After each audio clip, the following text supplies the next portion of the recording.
जय श्री स्वामी समर्थ.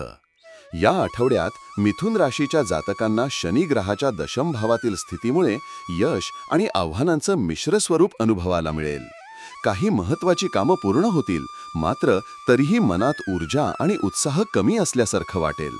एखादी कामगिरी गाठूनही मानसिक थकवा जाणवेल, ज्यामुळे पुढच्या कामांमध्ये लक्ष केंद्रित करणं थोडं अवघड जाईल. विशेषतः अशा कामांमध्ये अडथळे येऊ शकतात ज्यामध्ये सातत्याने मेहनत घ्यावी लागते. दशम भावातील शनीची स्थिती जबाबदारी आणि शिस्त वाढवते, पण यामुळे मानसिक आणि शारीरिक थकव्याचाही अनुभव येतो. कधी-कधी कामाच्या ओझ्यामुळे किंवा वैयक्तिक जबाबदाऱ्यांमुळे मन उदास वाटू शकतं. त्यामुळे या काळात स्वतःच्या आरोग्याची काळजी घेणं अत्यंत गरजेचं आहे. ध्यान, योग किंवा एखाद्या छोट्या सहलीसारख्या गोष्टी मनाला आणि शरीराला नवचैतन्य देऊ शकतात. स्वतःला गरजेपेक्षा जास्त ताण देऊ नका आणि आपल्या दिनचर्येत समतोल राखण्याचा प्रयत्न करा. आर्थिक दृष्टीने हा आठवडा थोडा सावधगिरीचा आहे. शनीच्या प्रभावामुळे काही आर्थिक नुकसान होण्याची शक्यता आहे, विशेषतः ज्यांनी पूर्वी धोकादायक गुंतवणुका केल्या आहेत त्यांच्यासाठी. नवीन गुंतवणूक करण्याचा विचार करत असाल तर सध्या थांबणं किंवा अनुभवी लोकांचा सल्ला घेणं उचित ठरेल. वडीलधाऱ्यांचा किंवा आर्थिक तज्ज्ञांचा मार्गदर्शन घेणं तुम्हाला योग्य दिशा दाखवू शकतं. या काळात स्थिरता राखणं महत्त्वाचं असून कोणतेही भावनावश निर्णय टाळा. संयम ठेवूनच तुम्ही आर्थिक स्थैर्य प्राप्त करू शकता. या आठवड्यात तुमच्या मुलाच्या यशाचा आनंददायी क्षण अनुभवायला मिळेल. तुम्हाला तुमच्या मुलाच्या पारितोषिक वितरण समारंभासाठी आमंत्रण मिळेल आणि त्यांचं यश पाहून तुमच्या आनंदाला पारावार ओरणार नाही. त्यांच्या कष्टाचं चीज झाल्याचं बघून तुमच्या डोळ्यात आनंदाश्रू येतील. हा क्षण तुम्हा सर्व कुटुंबियांसाठी अत्यंत भावनिक आणि प्रेरणादायी ठरेल. हा अनुभव तुमच्या नातेसंबंधांना अधिक दृढ करेल आणि तुमच्या घरात मेहनतीची व चिकाटीची मूल्य अधिक मजबूत होतील. या आठवड्यात स्वतःच्या आयुष्याचा पुनर्विचार करण्याची संधी तुम्हाला मिळेल. शनीचा प्रभाव तुम्हाला स्वतःच्या चुका ओळखण्यास आणि त्यातून शिकण्यास प्रवृत्त करेल. मात्र इतरांपेक्षा पुढे जाण्याची आकांक्षा ही सकारात्मकतेपेक्षा स्पर्धात्मकतेमध्ये बदलू शकते. यामुळे काही जुन्या चुका पुन्हा होण्याची शक्यता आहे.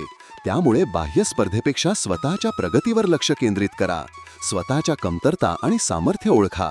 यामुळे तुम्हाला योग्य निर्णय घेणं सोपं जाईल आणि पूर्वी केलेल्या चुका टाळता येतील. करिअरच्या दृष्टीने शनीचा दशम भावातील प्रभाव तुम्हाला अधिक महत्त्वाकांक्षी करेल.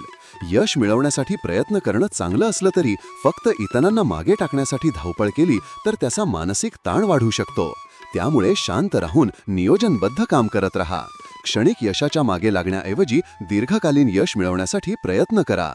संयम आणि सातत्य हेच या काळात यश मिळवण्यासाठी महत्त्वाचे घटक ठरतील.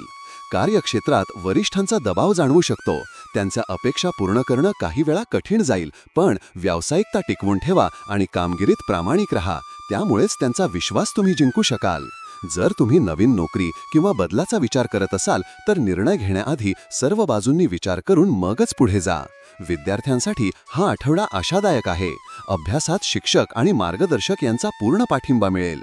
स्पर्धा परीक्षांची तयारी करणाऱ्यांसाठीही ग्रहांची स्थिती अनुकूल आहे. तुमच्या मेहनतीचे सकारात्मक परिणाम मिळतील आणि आजूबाजूचे लोक तुमचं कौतुक करतील. मात्र शिस्त राखणं आणि अभ्यासावर लक्ष केंद्रित करणं गरजेचं आहे. शनी शिस्तप्रियता शिकवतो, त्यामुळे अभ्यासाचा ठराविक वेळ पाळा. सोशल मीडियासारख्या गोष्टींनी लक्ष विचलित होणार नाही याची काळजी घ्या. एकूणच मिथुन राशीच्या जातकांसाठी हा आठवडा यश आणि आव्हानांचं मिश्रण घेऊन येत आहे. दशम भावातील शनीमुळे मानसिक थकवा आणि आर्थिक काळजी जरी जाणवली तरी आत्ममूल्यांकन, करिअर प्रगती आणि शैक्षणिक यश यासाठी हा कालखंड लाभदायक आहे. या आठवड्यातून तुम्ही महत्त्वपूर्ण धडे घेऊ शकता जे तुमचं भविष्य अधिक भक्कम करायला मदत करतील. संतुलित दृष्टिकोन ठेवा, गरज पडल्यास योग्य मार्गदर्शन घ्या आणि आत्मविश्वास टिकवून ठेवा. प्रत्येक अडथळा हा प्रगतीची एक संधी आहे हे लक्षात ठेवा. तुमच्या राशीविषयी साप्ताहिक, मासिक आणि दैनंदिन राशी भविष्यासाठी चॅनलला सबस्क्राईब आणि लाईक करा. कॉमेंटमध्ये जय श्री स्वामी समर्थ लिहा.